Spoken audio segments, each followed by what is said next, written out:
Ito mo yung pambukas. Gaya maglakad ah. Bilang mo. Bilang mo. Sabi ko, tangin na ka. Tapos sabi ko, Teya, hindi mo Teya. Nagdanak mo dun. Sabi niya, kuya, wala. Sabi ko na sa school, hindi alis yung anak mo. Ikaw yung tricycle. Nang pilihan mo, palusong ka. O, kuya.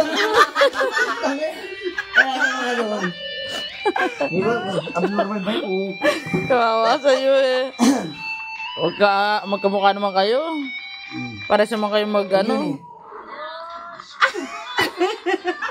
Ay, wala. Ganun na. Ay,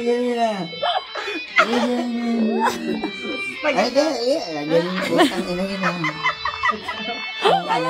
Ganado ha. Iba pala kapag 4 tinitira mo ha. Bilog. Ang yabang, ang galing. Makakaubos na agad eh. Makakaubos na agad eh. Kasi may pangalawa pa siya eh. Ganun ulit yung task.